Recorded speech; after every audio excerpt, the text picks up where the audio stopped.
Bismillah. Bismillahirrahmanirrahim. Assalamualaikum warahmatullahi wabarakatuh. Alhamdulillahirabbil alamin. Walladzi arsala rasulahu bil huda wa dinil haq lidhirahu 'ala dini kulli. Wa kafa billahi syahida. Wa asyhadu an la ilaha illallah wahdahu la syarikalah. Wa asyhadu anna Muhammadan abduhu wa rasuluh. Allahumma shalli ala Muhammad wa ala alihi wa ashabihi wa man tabi'ahum bi ihsanin ila yaumiddin.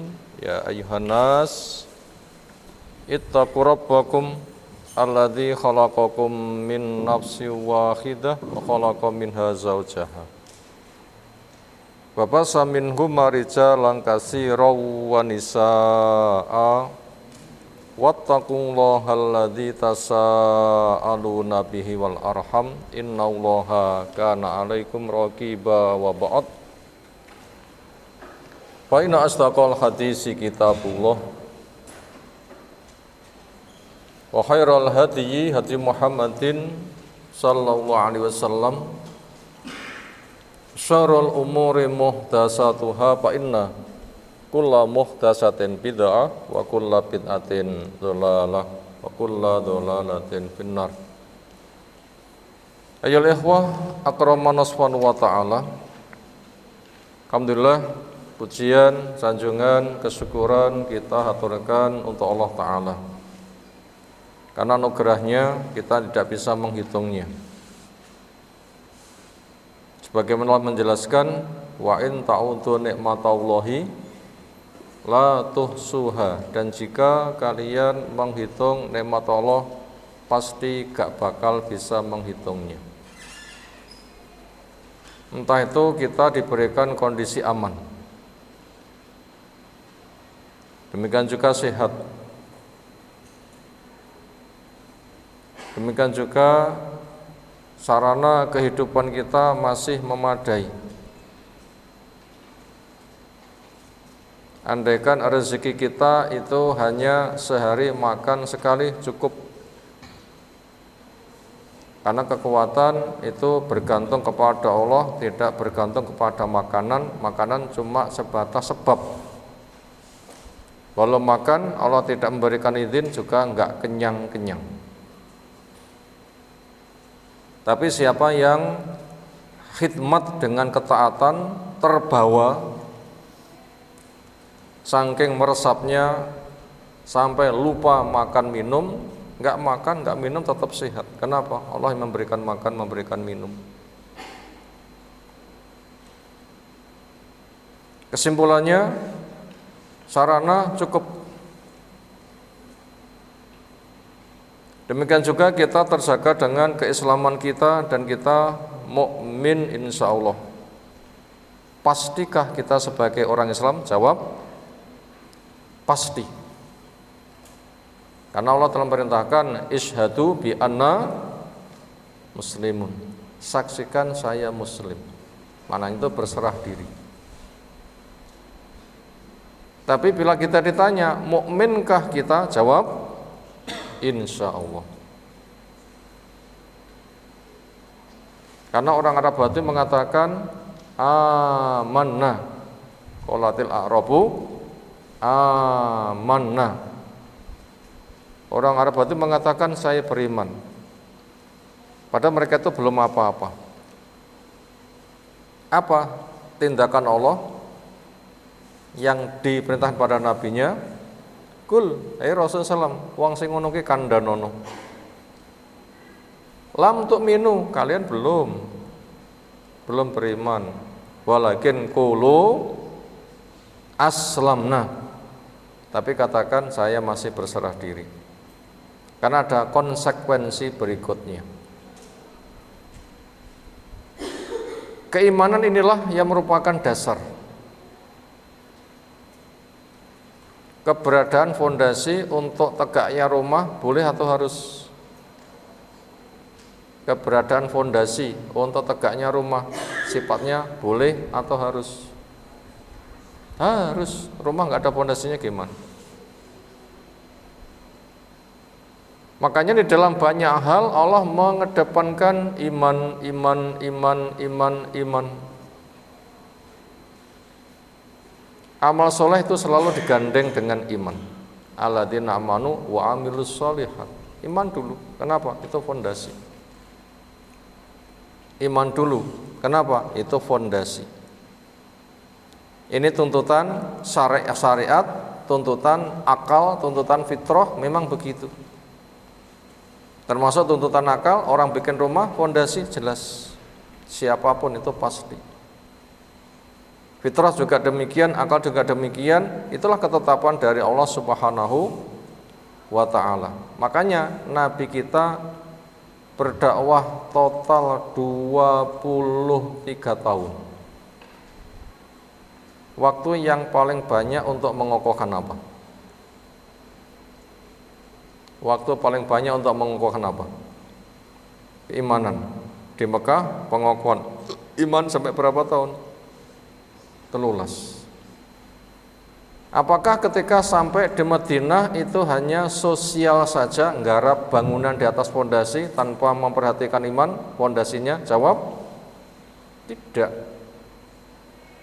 Di tengah pembangunan di atas fondasi, maka fondasinya selalu diperhatikan.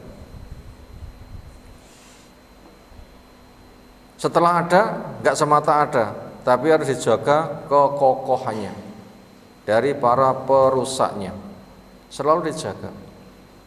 Apakah selama 10 tahun Nabi di Madinah itu hanya nggarap sosial, perang diantaranya? Tidak. Masih memperkokoh keimanan. Ketika masih ada di Mekah, masih menggarap satu kelompok saja, akhirnya dikenal sebagai muhajir.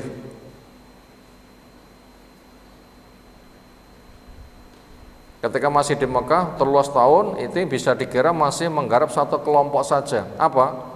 Akhirnya dikatakan sebagai muhajir. Ini saja 13 tahun. Di Madinah berkembang, tambah Ansor. Memperkokoh dua kelompok ini nggak gampang. Apalagi di Madinah itu nambah PR. Ketika di Mekah PR-nya nggarap mukmin di Mekah, akhirnya namanya muhajir. Di sana ada perongrong, siapa? Abu Jahal CS, Raja Arab. Datang di Madinah, ini kondisinya jelas kelompok perantau berangkat gak membawa apa-apa. Ali membawa apa ke Madinah? Abdurrahman bin Auf membawa apa-apa ke Madinah? Gak membawa apa-apa. Suhaib Ar-Rumi membawa apa? Gak bawa apa-apa, katanya ditinggalkan semuanya. Abu Salamah membawa apa? Gak bawa apa-apa, yang penting selamat. Bisa dibilang begitu, karena hijrah itu bahasa kita apa? Wisata pengungsi. Wisata pengungsi. Wisata ya sangune akeh wisan ya. Kowe ora nggawa apa-apa mosok wisata. Apa? Ngungsi. Di Madinah ada garapan. Siapa? Ansor harus diperkokoh dulu. Sehingga garapannya berkembang, muhajir tambah Ansor, tambah gede kalau gitu PR-nya.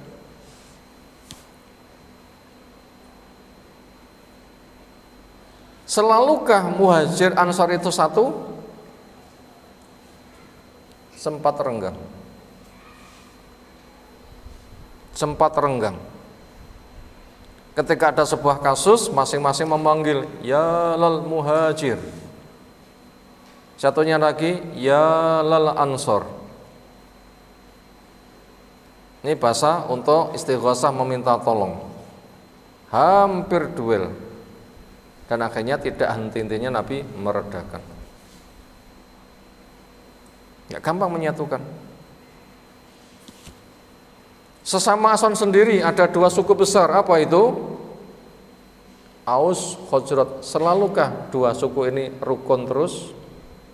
Pernah renggang mensikapi kasus hadisul ifki. Karena memberikan sebuah isyarat. Ada seseorang setauku dia itu jujur, siapa? Istriku itulah Aisyah. Ada seseorang yang diisukan setahu saya jujur, siapa? Sofwan bin Mu'attal. Tapi kok ada isu sedemikian rupa menggelisahkan dan berat. Barangkali ada yang tahu solusi, siapa yang bisa beresi. Senada itu, tapi bukan itu lafadznya. Apa kata tokoh dari dua suku, semisal Aus atau semisal Khazraj? Dia mengatakan, apabila dia dari suku kami, kau pemerintahkan untuk kuberesi, akan kuberesi. Apabila dia berasal dari suku saudara kami, engkau pengen saya membereskannya, akan saya beresi. Nah, nama suku satu disebut, ada satunya bila diberesi, diperintahkan beresi akan diberesi, tersinggung berat. Kamu tidak akan bisa menjamah dia kecuali berhadapan dengan kami. Nanti golongan muncul. Hampir suka Khazraj geger, tapi pun juga meredakan. Banyak kan kasusnya, ngurusi muhajir berat, tambah ansor. Ketika bersatu juga pernah renggang, ansor sendiri juga pernah renggang. Menjaga ukhuwah berat. Itu dialami Nabi SAW. Lihat sejarah. Dari Madinah sendiri ada musuh yang bagaikan api morap-morap, menganga, membakar. Jadi ada intern, ada internal, ada eksternal. Dari dalam kita lihat, luar juga kita lihat. Luar Islam dari Mekah ada Quraisy yang belum terjamah, kaum muslimin masih lari, kekuatannya kokoh. Di Madinah ada apa? Ada Yahudi. Bagaimana karakter Yahudi dan karakter musyrik ini menghimpit pada Nabi. Ayat digelatok, apa digelatok ya? Kenapa enggak digelatok, bahasa digelatok? Barang di tengah dihimpit, kepeng enggak? Dari sini dihimpit dari orang Quraisy, dihimpit dari Yahudi. Berat enggak? Masih di tengah-tengah. Di luar sana masih ada Nasoro dan Majusi. Tuh, banyak, daftarnya wakeh. Jadi kira mediti, wakeh daftarnya, penghimpit itu. Sementara lihat bagaimana karakter Yahudi dan orang musyrik.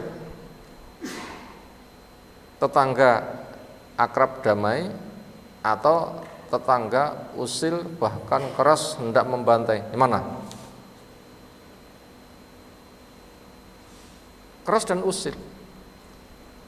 Allah sendiri telah menjelaskan karakter mereka dengan firman-Nya, la tajidanna asyaddan nasi adawatan lil ladzina amanu manhum al-yahud wal ladzina asyraku. Kamu pasti jumpai orang yang paling keras permusuhannya kepada mukmin. Siapa? Yahud dan orang-orang musyrik. Musyrik Mekah bisa dilihat bagaimana kerasnya permusuhan sampai Nabi ngungsi. Puncak pimpinan kepung mau dibunuh bareng-bareng, jelas kerasnya. Yahudi jelas kita bisa melihat bagaimana kerasnya.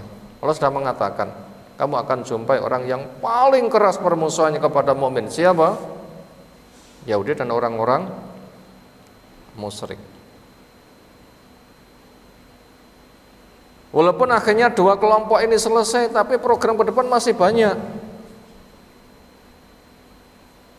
Kapan akhirnya Yahudi bisa ditumbangkan?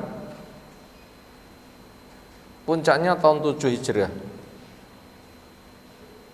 Yaitu benteng terakhir Yahudi baru bisa ditaklukkan. Apa itu? Khaybar. Sebelumnya Bredel satu persatu. Qainuqa, lalu menyusul Nadir, lalu menyusul Quraidah, terakhir Khaybar.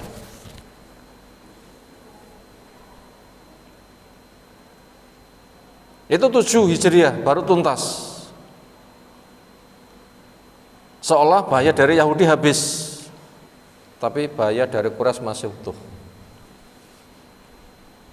Akhirnya baru tuntas bahaya dari Quraisy tahun 8 Hijriah, penaklukan kota Mekah. Ketika penghimpit sudah habis, dari musyrik sudah tidak ada Mekahnya, selatan. Yahudi dari utara sudah habis tahun 7. Ternyata yang ngobok-ngobok dari dalam, ngaku sesama muslim, yang bisa merenggangkan Muhajir Ansor, sama-sama Ansor, Aus dan Khazraj. Sasarannya Nabi, mitranya di luar sedang menunggu. Diselesaikan sekitar tahun 9 Hijriah. Simbol mereka ke depan terus berkepanjangan. Siapa yang ngobok-ngobok dari dalam? Jawab, munafik. Siapa? Munafik. Bahayanya musyrik, bahayanya Yahudi, sama bahayanya munafik, masih besar yang mana? Masih besar bahayanya munafik. Karena munafik itu jelmaan musyrik, jelmaan Yahudi yang berpura-pura masuk Islam, itu jelmaan. Kalahnya mereka kan tetap bisa menyusup. Dan penyusupan ini terus. Penyusupan ini terus. Baca sejarah untuk pelajaran buat kita. Apa korban penyusup si munafik? Bahayanya lebih besar dulu. Ayat-ayat yang cerita tentang munafik lebih banyak mana dengan ayat cerita tentang musyrik dan Yahudi? Paling banyak cerita tentang orang munafik. Paling banyak, bila kita kenal tafsir nanti akan tersimpulkan. Ayat-ayat cerita tentang kemunafikan lebih banyak daripada ayat cerita tentang musyrik dan Yahudi. Menyusup dari dalam. Direnggangkannya Muhajir Ansor, ini provokasinya munafik. Hendak direnggangnya Aus Khazraj, ini juga dampak dari munafik. Nabi sendiri dikepung sekitar belasan orang sepulang dari perang Tabuk, juga munafik, namanya kan disebut satu persatu. Nabi mau pulang ke Madinah, mau dihardik, lain ra'ajana ilal madinati layuh rijan azuminal adal, ini munafik yang tidak mengusir kepada Nabi, dikatakan sebagai orang hina, mau diusir, mau dimusnahkan, munafik. Dituduhkannya Nabi mau dirusak keluarganya dengan diisukan Bu Aisyah zina dengan Sofwan bin Mu'attal selepas pulang dari jalur Tabuk kalau tidak salah itu juga munafik yang mengadakan provokasi. Termasuk dibakarnya Masjid Diror, munafik kerjasama dengan Nasor.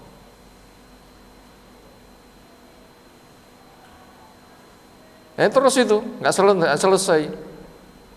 Dengan Tabuk itu langsung gerbang pertama menghadapi Nasoro. Ada Mu'tah, ada Tabuk, dan berikutnya baru Syam dikuasai di masa Umar.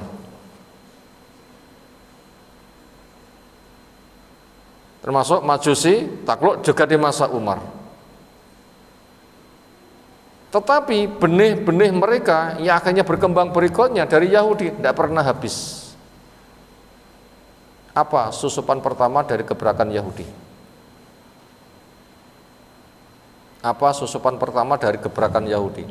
Kalau susupan dari munafik tadi sudah kita ketahui, diporak-porandakannya hubungan Muhajir Ansor, diporak-porandakan hubungan sesama Ansor. Keluarga Nabi mau dijatuhkan, Nabi mau dikepung. Nah, Nabi dikepung oleh pasukan berkuda sekitar 11. Yang Mu'adz bin Yaman diberitahu namanya ABC diseluk KB. Itu penyusupan dari munafik, termasuk adanya Masjid Diror untuk memperangkap kaum muslimin. Nabi diminta untuk meresmikan, akhirnya turun wahyu hancurkan Masjid Diror. Itu karya-karya orang munafik. Sekarang karya Yahudi yang disusupkan, kapan mulai muncul gebrakannya? Perang Hunain, berkaitan kasus ghanimah, kemenangan penaklukan Mekah, lalu ke Hunain, ghanimah pol banyaknya. Berapa ontanya? 40.000, banyak enggak? Berapa kambingnya? 30.000, banyak enggak? Tenere sitok bisa makan siang dari. Cukup belum? Tenere sitok makan siang. Wedhus sitok dari 40.000. Nah, ini selingan sifatnya. Ternyata habis didum kepada orang yang baru masuk Islam, wong Quraisy, sekitar 2.000-an. Muhajir gak entuk apa-apa, Ansor gak entuk apa-apa, 10.000 gabungan Muhajir Ansor dari Madinah gak dapat apa-apa. 40.000 onta, 40.000 kambing, seolah habis diganti kepada orang Mekah yang baru masuk Islam, yang notabene mereka adalah suku Nabi. Apa isu miring? Nabi itu diisukan apa? Nepotisme. Apa nepotisme? Mementingkan keluarga marga sukunya, ya kan? Makanya muncul gebrakan orang Yahudi oleh kelompok mereka yang menyusup, dikenal namanya global adalah Abdul bin Sabah. Salah satu dari anggotanya yang ini berhadapan dengan Nabi, yang menuduh pada Nabi, namanya Dzul Khuwaisirah. Apa kata dia? I'dil ya Rasulullah innaka la ta'dil. Hadzal qasam la yubtagha bihi wajhullah. Adillah, engkau tidak adil. Dum-duman model ini merupakan dum-duman yang tidak dicari dengannya wajah Allah. Nabi digitukan. Ini Nabi terbaik, Rasul terbaik, ulul azim terbaik digitukan. Ngaku Islam dia, nyusup. Dzul Khuwaisirah. Menuduh Nabi katanya enggak adil. Ternyata harta lebih berharga daripada nabinya. Dia itu ngomong begitu, harta kan permasalahannya. Harta permasalahannya. Hanya gara-gara ghanimah habis pada orang Quraisy. Harta itu pendorongnya. Saya mengatakan Nabi mau dijatuhkan katanya tidak adil. Dum-duman katanya tidak dicari dengannya wajah Allah. Sehingga apa komentar Nabi? Lek aku enggak adil terus sapa sing iso adil? Allah saja kepada saya percaya, lah wong iki kepada saya kok tidak percaya. Nanti akan muncul dari orang ini kalangan muda, rata-rata nom, kegedean semangat tapi nggak ada keseimbangan ilmu. Karena Quran itu hanya di mulut, hanya semangat saja, nggak ada pakarnya. Yang nggak pernah masuk ke kerongkongan apalagi mengisi hatinya, berarti kosong dari keilmuan, hanya semangat saja, semangat yang kebablasan. Makanya mereka itu mengharuskan iman wajib sempurna, tidak boleh ada dosa besar walaupun bukan syirik, hanya semata nggak masuk kelompoknya kafir, neraka selamanya. Itu cikal bakalnya Yahudi yang muncul kepada Nabi mengatakan itu Dzul Khuwaisirah.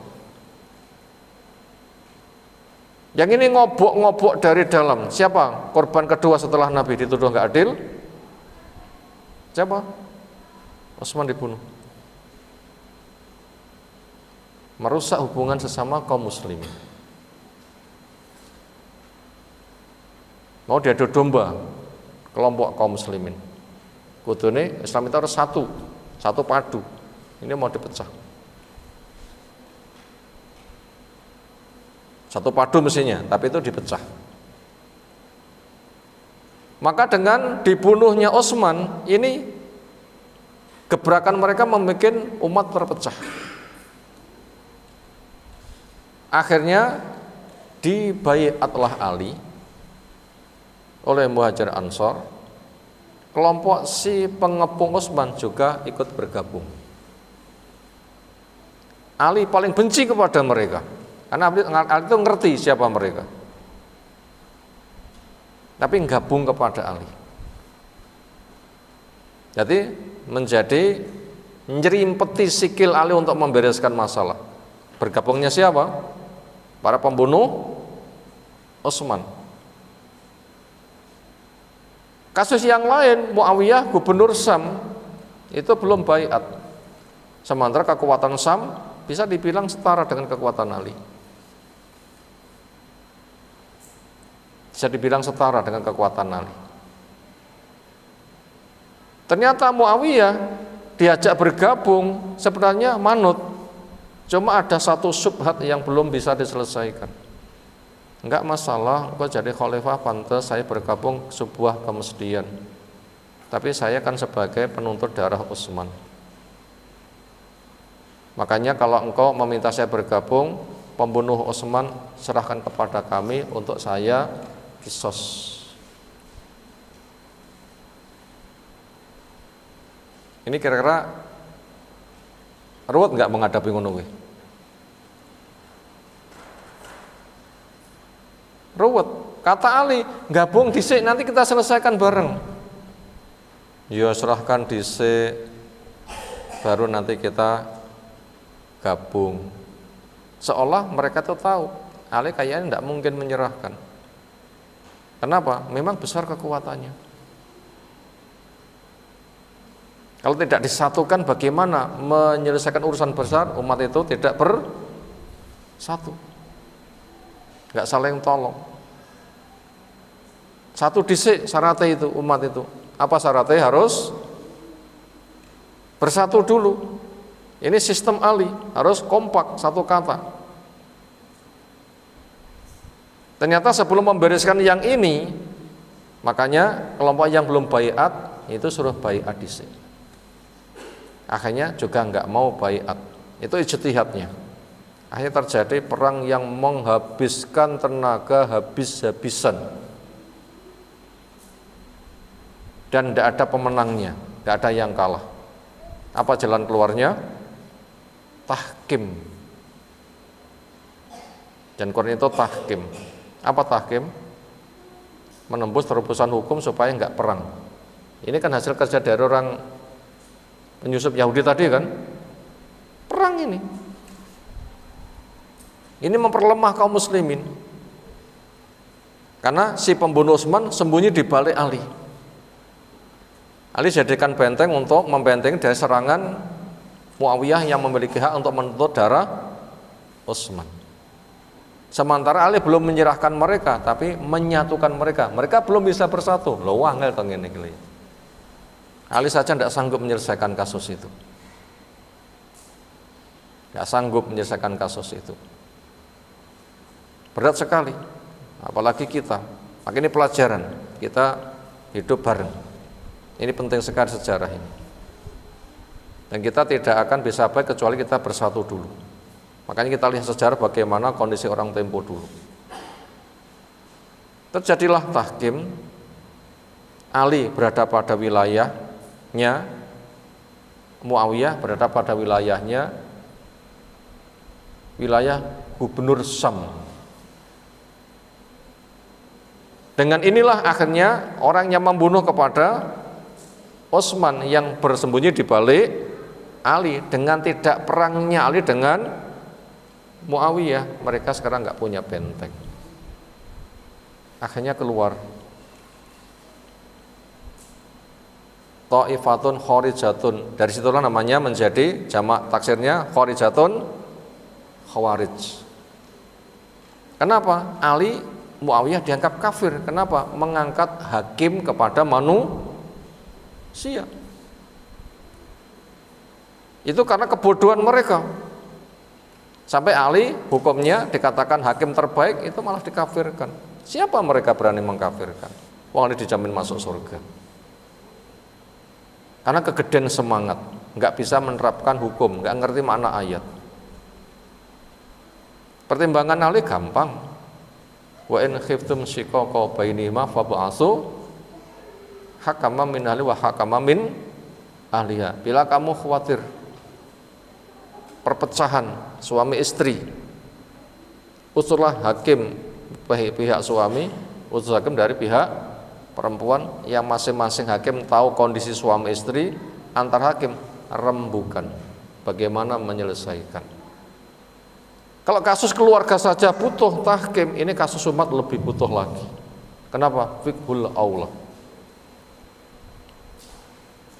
Ini yang tidak dipanggil oleh orang Khawarij, katanya mengangkat hakim dari manusia. Ini yang menyebabkan dikafirkan.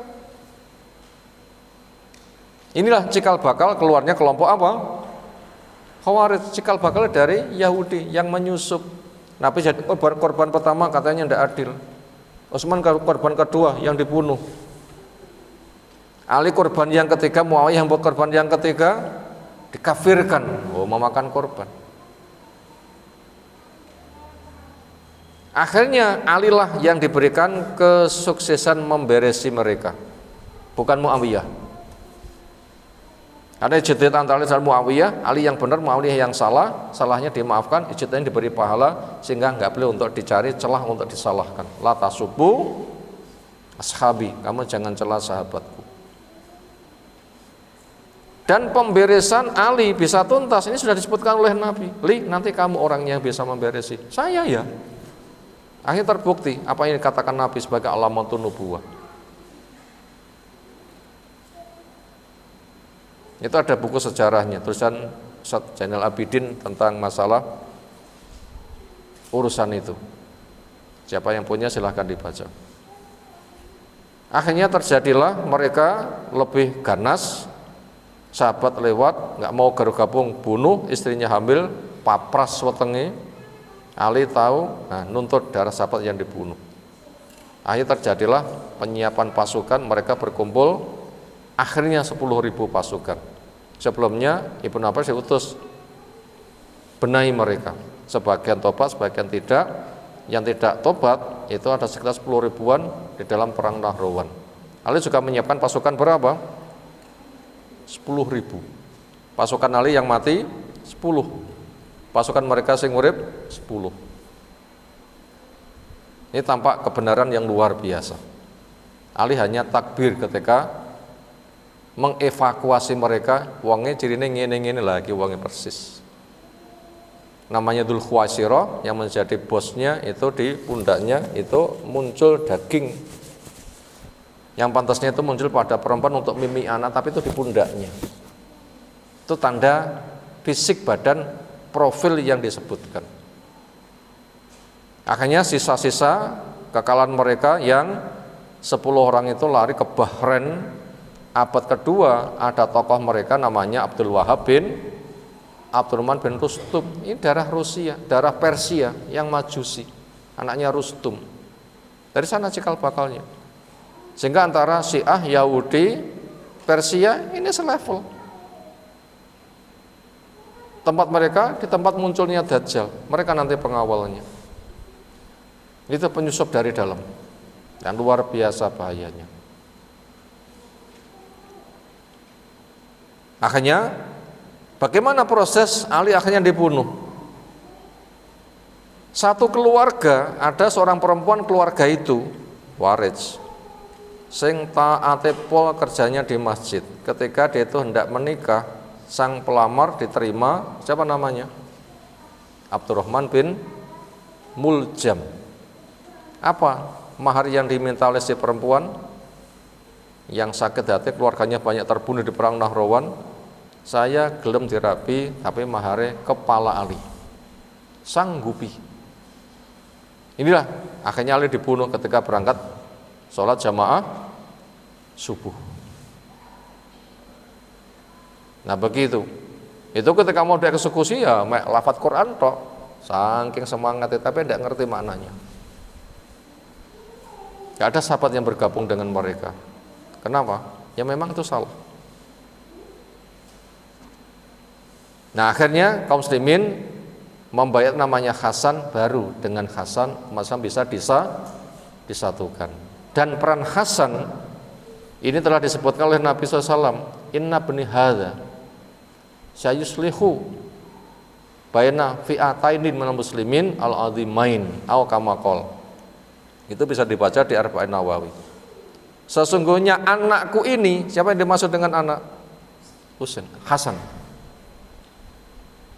akan menjadi pendamai dari dua kubu mukmin yang besar.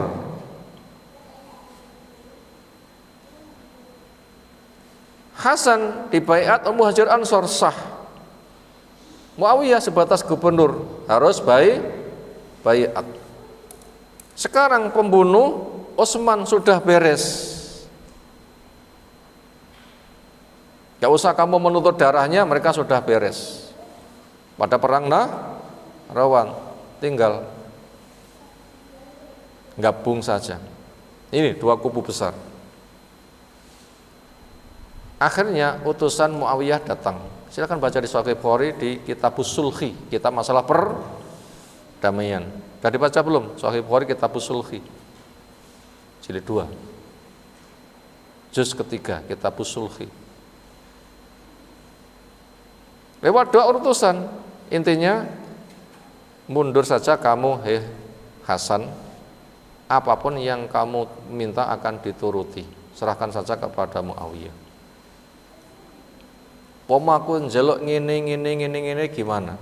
Ujungnya menyatukan kaum muslimin dan memakmurkan masyarakat. Sanggupi semuanya. Ya wis lek kono. Hakku saya serahkan. Karena Hasan ketika dibaiat bersyarat. Aku gelem dibaiat dadi khalifah ning syarate. Kalian siap mendukungku bila saya putuskan perang, kalian siap mendukungku bila saya putuskan damai. Mereka menyanggupi. Akhirnya disitulah Hasan tanazul, lengser dari hak kekhalifahan. Setelah Muawiyah mengirimkan dua utusan dan diterima. Apa? Umat jadi satu, nggak ada peperangan, dan masyarakat intisari Muhajir Ansor makmurkan ekonomi mereka.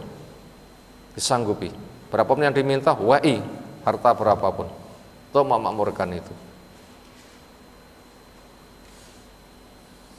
Pertimbangannya kenapa tidak dilanjutkan perang? Hasan jelas punya hak, seolah memiliki pasukan yang nggak bisa dilawan. Kenapa? Sepenuh gunung pasukannya, kompak umat. Tapi masing-masing punya pertimbangan. Lain nganti umat koyong ini perang. Sing menang po sing kalah padha dedel duel kabeh. Apa dedel duel? Ngopeni janda kira jumlah janda berapa kira-kira jumlah jandane? Ayo, berapa jandane? Pasukan sejumlah 2 gunung, berapa jumlah jandanya? Wong siap mati kabeh masalahnya. Apa jandane dikorene? Panen double enggak kira-kira? Sing loro rapi rawane budal-budal ndobel wis. Piye carane? Poneh yatime.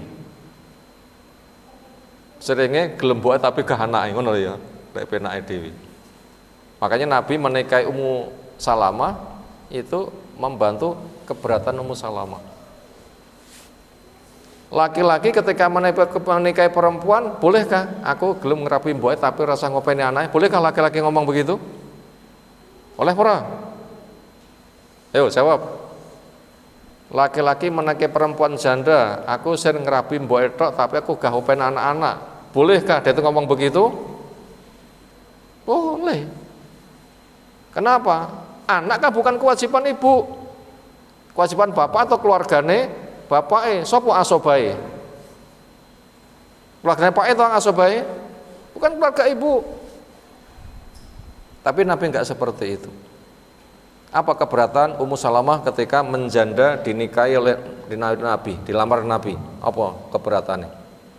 Satu, saya sudah tua. Dua, anakku akeh.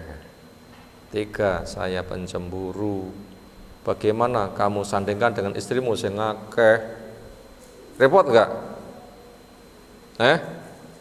Tuh kok rong tahun ngelakoni. Masa mana jawabannya? Apa kata Nabi? Ya wis, anakmu ya anakku. Artinya apa? Saya tidak hanya mengejar mbok etok anake yo tak openi. Kenapa? Ngurusi janda yatim surga kan? Yang ngurusi mbok etok janda dan yatim. Nabi menikah sauda apa yang dicari? Janda dan yatim. Janda dan yatim. Surga. Nah begitu. Kepada janda seperti jihad, kepada yatim seperti Nabi. Derajat Nabi di surga didekatkan begitu dengan isyarat seperti saya dan pandangan anak yatim seperti ini dekat. Itu dikerjakan Nabi. Ngopeni seperti itu. Nah sekarang janda sak pirang-pirang sak yatime, apalagi masyarakat fisiknya dengan korban perang seperti apa? Sing menang Hasan atau Muawiyah? Podo-podo dedel duel. Wis tak mundur wae. Dengan syarat umat bersatu dan masyarakat dimakmurkan. Disanggupi, itulah amul jam'i. Tahun apa? Kompaknya kaum muslimin. Ini ukhuwah harus satu dulu. Enggak ada ukhuwah yang kuat, perjuangan enggak bisa menang.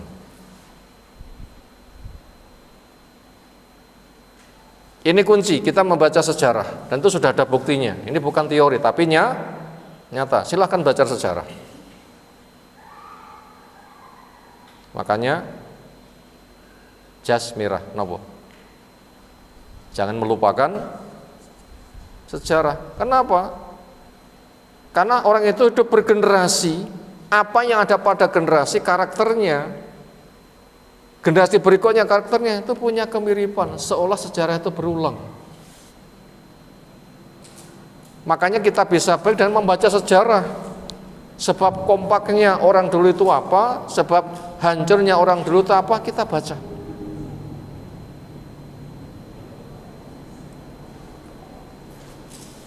Apabila mau membaca bacaan ringan, silahkan baca kitab Aqidah Al-Wajiz, sambutan dari Menteri Agama Saudi di kala itu, Syekh Soleh siapa gitu,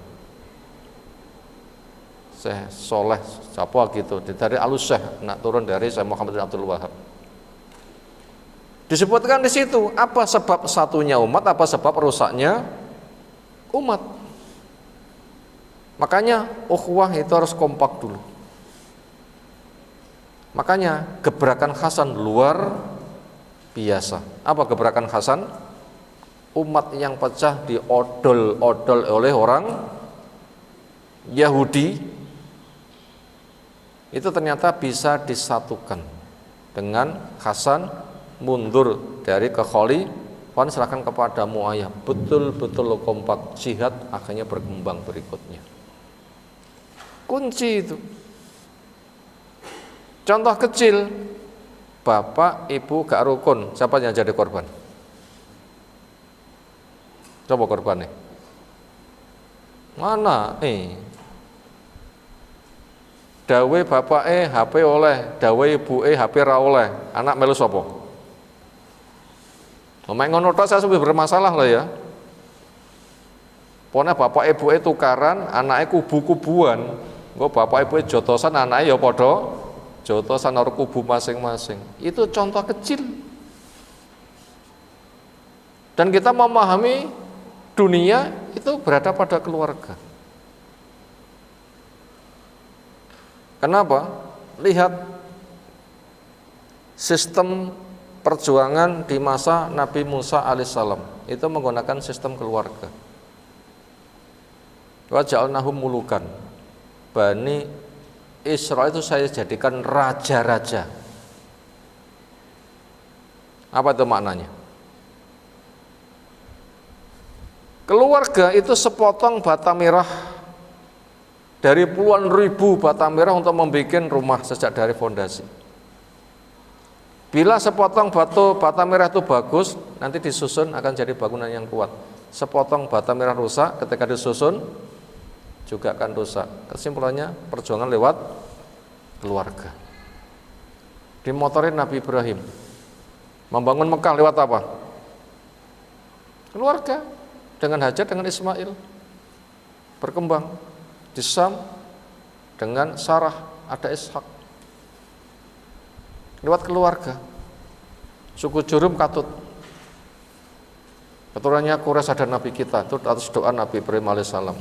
Wa ba'asbihim rasulam minhum, utuslah Rasul dari mereka. Akan bacakan ayat-ayat. Nah seperti itu keluarga. Kapan orang jadi raja? Kami jadikan suami itu raja-raja. Kapan orang jadi raja? Kami jadikan Bani Israil itu raja-raja. Kapan jadi raja? Laki-laki layak untuk menikah dan sudah menikah itu raja.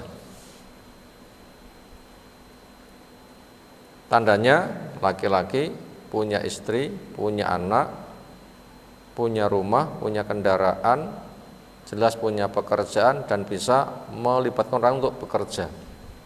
Itu sudah namanya raja. Masing-masing dari kita meh dadi raja kabeh ya.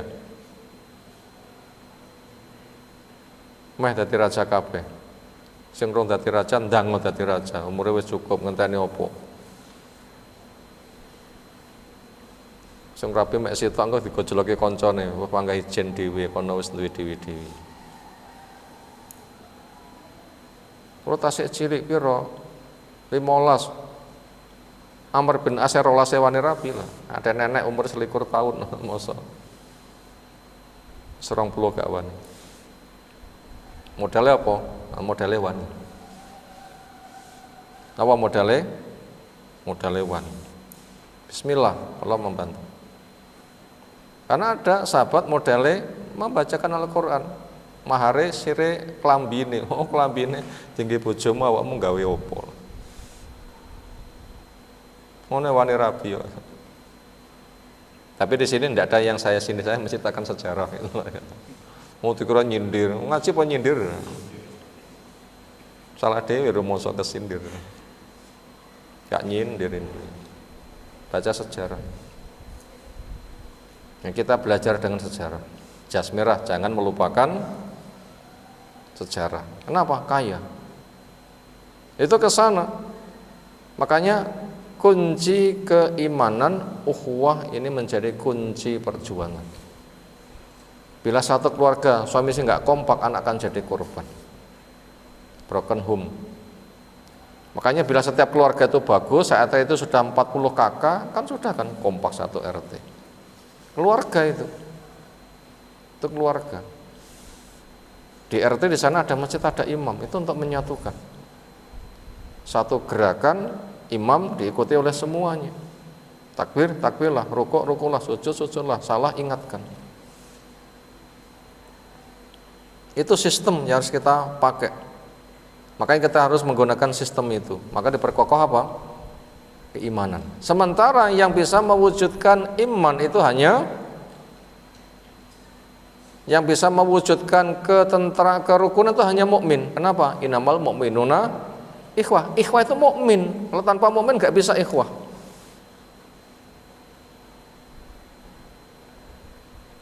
Makanya untuk terwujudnya ukhuwah itu harus ada rasa aman. Namanya aman itu saling mencintai, nggak ada saling jegal.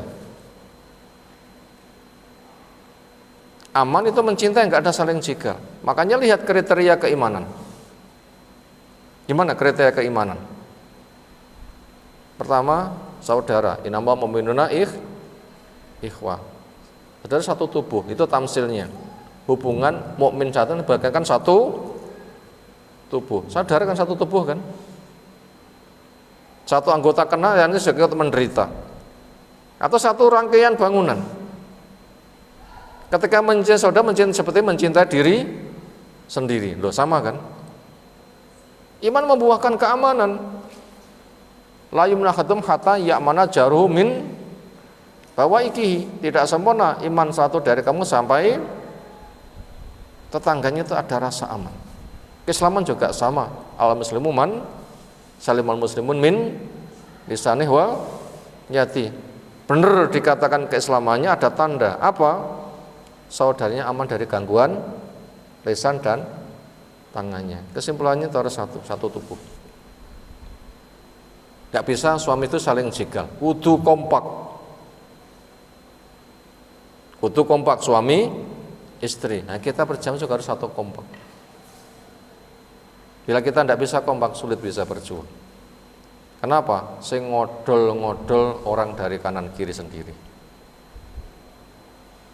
Makanya munafik beresi. Bagaimana cara beresi orang munafik? Sing ngodol-ngodol dari dalam. Bukan dengan cara pembunuhan, tapi dihilangkan pengaruhnya. Sehingga siapapun tidak percaya lagi. Walaupun omongannya sangat menarik. Sejak itulah munafik sudah nggak ada peran. Tanpa dibunuh. Nabi beresi munafik dibunuh kah? Wah. Apa komentar Nabi SAW? Andaikan ada yang usul munafik pemberesannya dibunuh. Nanti orang akan berkomentar Muhammad membunuh saudaranya. Sehingga orang-orang yang awam mau masuk Islam gak ada yang berani. Kenapa? Lah kayak dulure dipateni aku mlebu kon saya janu di pateni pisan. Makanya itu dibikin bagaikan singo ompong. Apa singo ompong? Ya ben urip singone, tapi diompongne atau di kerangkeng. Nanti biar meraung-raung di dalam kerangkengnya. Itu cara mengendalikan orang munafik. Gimana caranya? Jelaskan ayat yang membongkar semua sifat munafik. Jelaskan ayat yang membongkar semua sifat wong munafik. Bila sudah terbongkar sifatnya orang munafik, tahu profilnya, jangan dipercaya. Ngomong aja dirungok nih. Nabi maukah mendengarkan uzur mereka? Gak gelem rungok nih. La tak tadiru qad kafartum ba'da imanikum. Gak usah bikin alasan. Telah kamu pilih kafir daripada mana Nabi pergi, mereka mengejar sambil memegangi Nabi dan terseret-seret dan kakinya tersandung-sandung. Nabi gak ngrungokne blas. Bongkar mereka dengan ayat-ayat mesti menjelaskan sifat orang munafik dan jangan dipercaya. Kalau ngomong saja nggak dipercaya, bagaimana mungkin mereka diberi kedudukan, jabatan? Makanya Umar itu sangat teliti. Tanya kepada Hudzaifah bin Al-Yaman yang dikatakan sebagai apa? Sahibus sirnya Rasul. Ada perkara penting, ada sahabat yang diajak bicara yang enggak kabeh wong itu ditudoi. Dikenal dengan nama sahibus sir. Orang yang diajak bicara rahasia. Siapa dia? Hudzaifah. Apa kasusnya? Dia kok diajak bicara rahasia? Sepulang dari Tabuk, itu pendampingi Nabi kan Hudzaifah kan, sama Ammar kalau tidak salah. Ketika berjalan berapa orang ini saja, langsung pasukan berkuda bertopeng kan nyergapnya. Ternyata bisa dihalau mereka bubar. Nabi sebutkan namanya, siapa A, siapa B, siapa D. Wis kecekel kabeh jenenge. Umar tanya, kamu kan yang diajak bicara rahasia oleh Nabi. Orang-orang yang saya angkat mungkin gubernur atau apa. Siapa mereka yang namanya pernah disebut oleh Nabi? Umar sangat teliti. Kesimpulannya apa? Bacakan ayat tentang kemunafikan. Ketika sudah terdeteksi siapa orangnya punya sifat itu, jangan dipercaya dan jangan diberi jabatan. Ibaratnya macane Kerangkeng wis ben gereng-gereng tok, enggak ada yang percaya lagi. Ini cara mengandalkan siapa? Orang munafik. Diketahui, diberesi dulu. Ini sistem, baca sejarah. Ini perbuatan Nabi SAW itu yang dicontohkan. Itu cara menyelesaikan. Makanya itu harus kompak bagian intern itu. Enggak boleh suami istri penggane mendinonya wo. Tukarane anak dadi apa? Rusak nanti jadinya, nggak akan berkembang keluarga. Makanya Hasan mundur, biar satu saja kaum muslimin sing ngurus kenegaraan.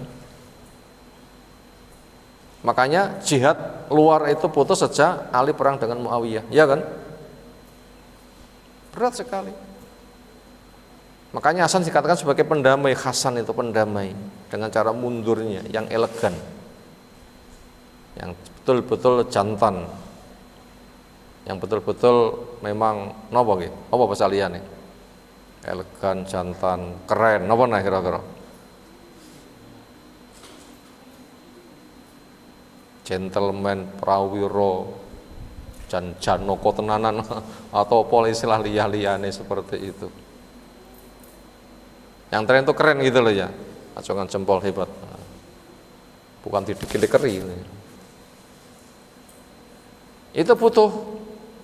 Maka daripada itu pengokohan akidah ini kunci persatuan.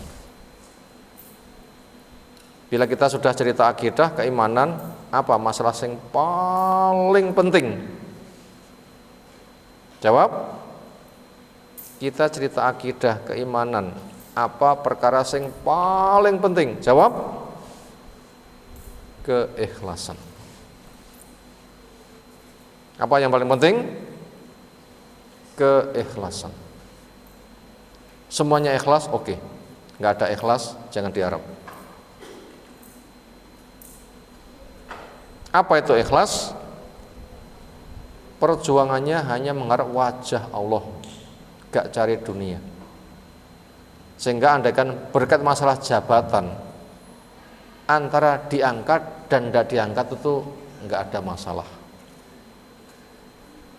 Makanya ikhlasnya Khalid bin Walid diangkat dan diturunkan oleh Umar, adakah masalah? Nggak ada. Nggak ada. Kenapa? Keikhlasan. Nggak ada gengsi. Nggak ada ketersinggungan. Yang ada, saya berjuang cari wajah Allah. Apa potensiku yang bisa saya sumbangkan, saya sumbangkan. Bila dimundurkan berarti ada pertimbangan lebih bagus lagi. Siap. Dan betul-betul terjaga mulut. Andaikan ada rasa itu pribadi, nggak sampai mencuat keluar. Kompak. Padahal antara Umar dan Khalid ini pesaing berat. Podo-podo jago gelut, wong loro bisa dibilang imbang. Podo-podo jago gelut, wong loro dibilang apa? Dibilang imbang. Lihat sejarahnya Umar, lihat sejarahnya siapa? Khalid bin Walid. Kita akan dibaca sejarahnya dua orang itu. Nah begitu. Itu manut, kenapa? Keikhlasan. Contoh tidak ikhlas itu adalah kepentingan pribadi atau dunia itu yang menonjol, menyebabkan hancur. Lihat kasus terhapusnya sejarah kaum muslimin dari Andalus setelah 8 abad kokoh, akhirnya musnah. Apa sebabnya? Satu kata saja, kokoh karena ikhlas, hancur, hilang, ikhlas. Rangkumannya, sejarah Andalus 8 abad kokoh, kok bisa hilang musnah? Aneh enggak? Dikokohkan itu 8 abad, rasanya kok yang ngopo? Kok begitu habis? Kenapa? Berarti ada pengrusak habis-habisan. 8 abad kokoh, ikhlas dominan. Ketika ikhlas enggak ada, seperti apapun besarnya, hilang. Gimana rangkumannya? Generasi awal dari dinasti yang ada di Andalus itu dari kelanjutan dinasti Umayyah. Dinasti Umayyah ketika di Arab hapus berganti dengan dinasti Abbasiyah. Itu kan mencarkan, diantaranya Abdurrahman Ad-Dakhil yang menjadi orang tren akhirnya masuk ke Andalus. Ad-Dakhil berarti masuk ke Andalus, Dakhala Ad-Dakhil, yang menyusup ke sana, kejar-kejar. Dia sejarahnya Abdurrahman Ad-Dakhil, gimana dia terlari ketika dikejar-kejar, akhirnya bisa masuk ke sana dan bisa kokoh. Itu untuk tahap awalnya keikhlasan itu dominan. Contohnya apa? Ketika ada rampasan perang, diantaranya perempuan orang kafir yang teropo gitu ya. Sing kabeh wong nyaung mesti rebutan. Teropo jenenge? Terpilih. Ternyata kabeh wong gah nampa. Panglima perangnya, gah aku nampa duduk hakku. Serahkan kepada Perdana Menteri. Perdana Menterinya gah nampa. Ini bukan kewenanganku. Sapa sing gelem nampa? Serahkan kepada khalifah pucuk pimpinannya. Apa kata khalifah? Lek diserahnya ngaku layak tak tompo. Tapi aku lek nganti nampa ngene iki, perjuanganku nanti banyak terganggu. Kenapa? Ngopeni bojo. Lek gak tak openi, mesakne. Lek ngono, gak usah wae. Waktuku saya full untuk perjuangan saja. Generasi awal disodori dunia menolak kabeh. Kenapa? Betul-betul perjuangannya luar biasa dan keikhlasan. Umar bin Abdul Aziz juga seperti ini. Makanya ketika sudah terlantik sebagai khalifah, apa ucapan Umar kepada istrinya? Sepertinya potensiku untuk masyarakat kayaknya hak istri bisa terabaikan. Sampean kuat apa enggak? Lek nganti duwe bojo ora ngopeni bojo. Kenapa? Sibuk ke masyarakat. Kenapa? Rasa tanggung jawab. Maka kalau memang kau berpotensi enggak sanggup, sudah saya pulangkan saja. Lek pancen gelem, ya. Lek enggak kesenggol, supaya tetap setia. Ini kira-kira kuat nggak istri nggak disinggol bosone? Kuat nggak? Situannya laki-laki orang jawab lah ya. Termasuk semua perhiasan itu supaya kamu lepas, jika kita tidak punya apa-apa. Istrinya Fatimah itu juga anaknya khalifah, suaminya khalifah, saudaranya juga khalifah. Dari Abdul Malik itu permasalahannya. Sehingga waktunya betul-betul untuk masyarakat. Didampingi sang anak namanya Abdul Aziz.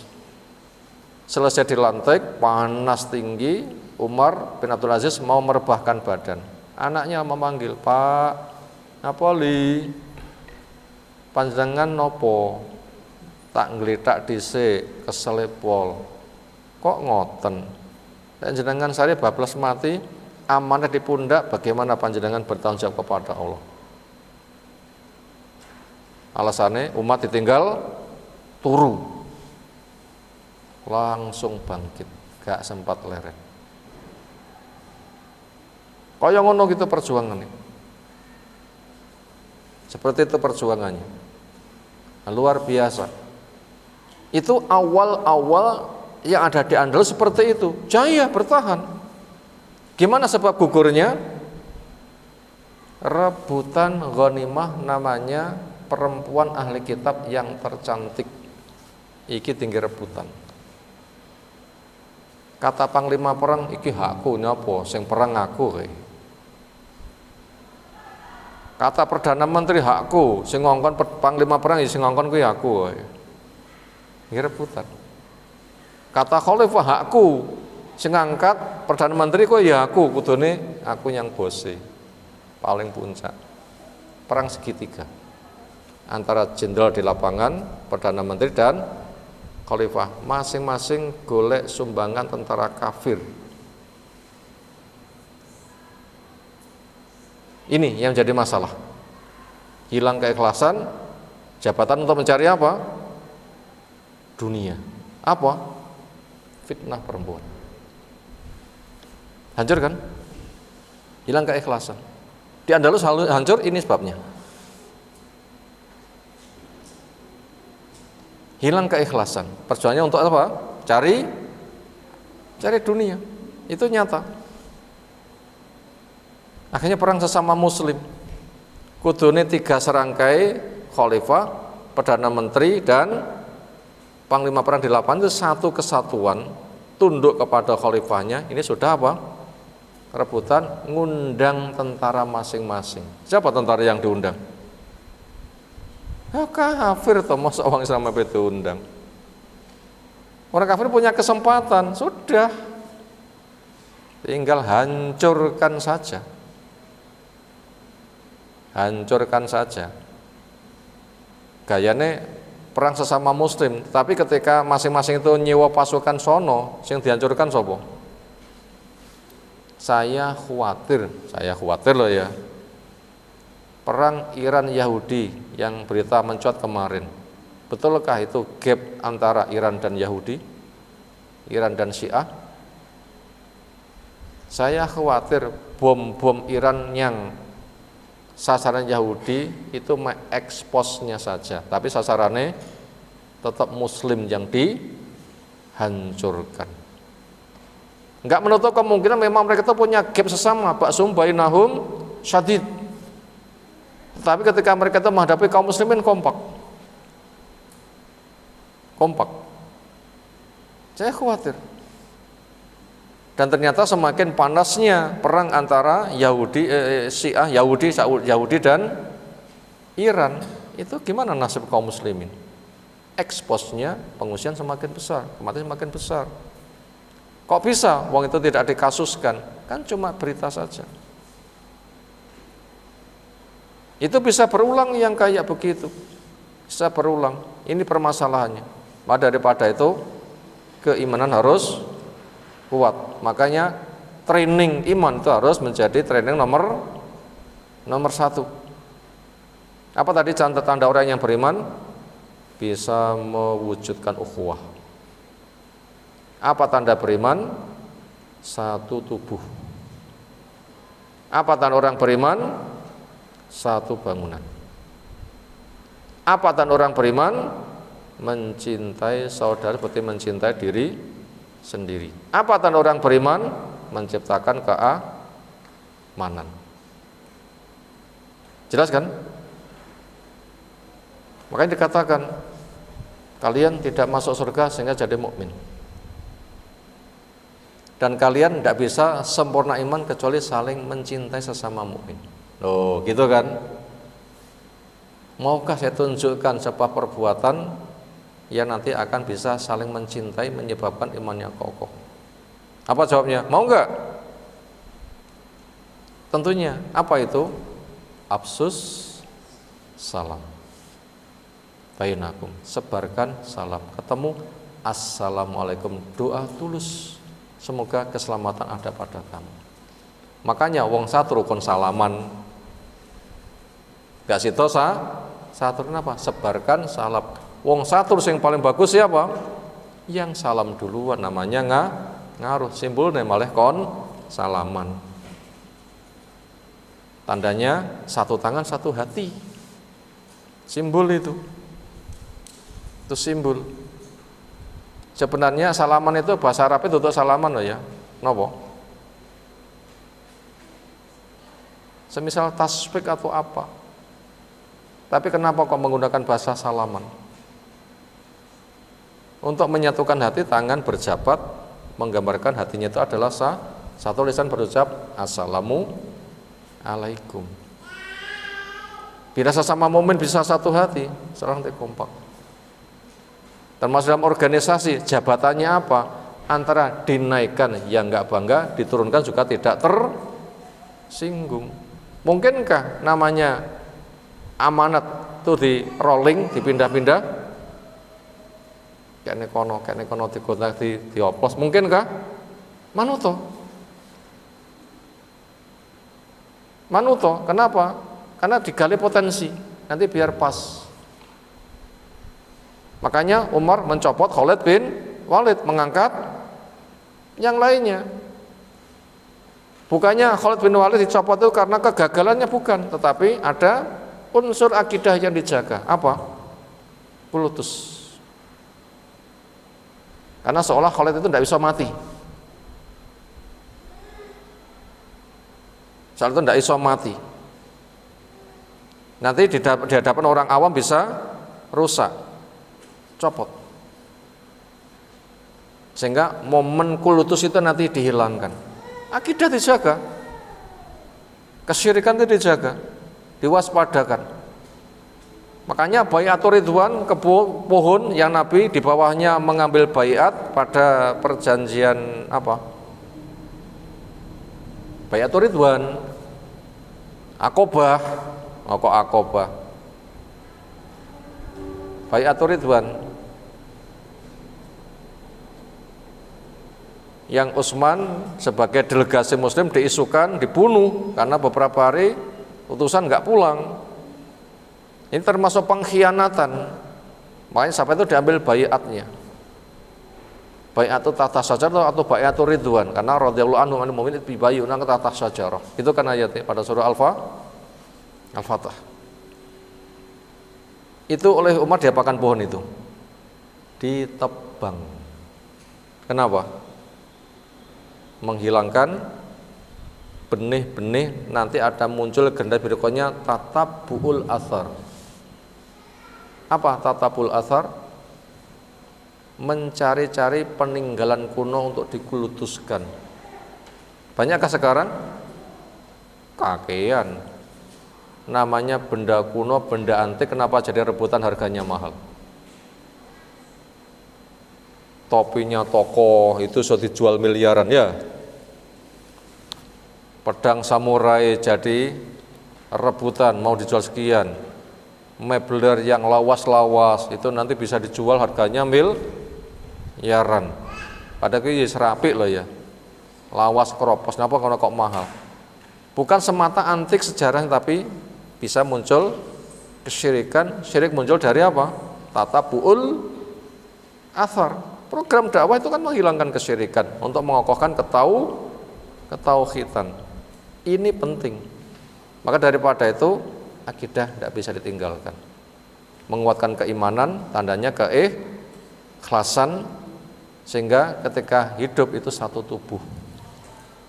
Bila ini tercapai, nah insya Allah nanti perjuangan baik. Sehingga tidak muncul ego dan sebagainya. Bila ini belum terwujud, sulit. Itulah sejarah. Nah demikian yang kita sampaikan di kesempatan kali ini. Materi yang kita baca belum sempat kejamah. Kita masih membahas satu penggalian sejarah, bagaimana umat bisa goyah, itu berada pada apa yang telah kita rangkumkan dari apa yang tersampaikan. Demikian, bila benar semata rahmat dari Allah. Semoga Allah memberikan kebaikan kepada kita semuanya. Bila salah, memang kita banyak kekurangan. Semoga kita tidak bosan-bosan beramal, berbenah, sehingga akan semakin tambah ilmu, pembenahan, keikhlasan kita nanti akan semakin baik di sisi Allah Ta'ala. Ada tanggapan silakan.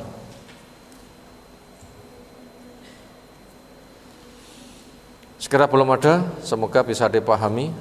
Dan video insya Allah ada, silahkan nanti diputar, diulang-ulang, nggak perlu di-share. Kenapa? Rangkuman sejarah untuk satunya kaum muslimin itu perkara yang penting untuk kita semuanya. Demikian, subhanakallahumma bihamdika, asyhadu an la ilaha illa anta, astaghfiruka wa atubu ilaik. Assalamualaikum warahmatullahi wabarakatuh.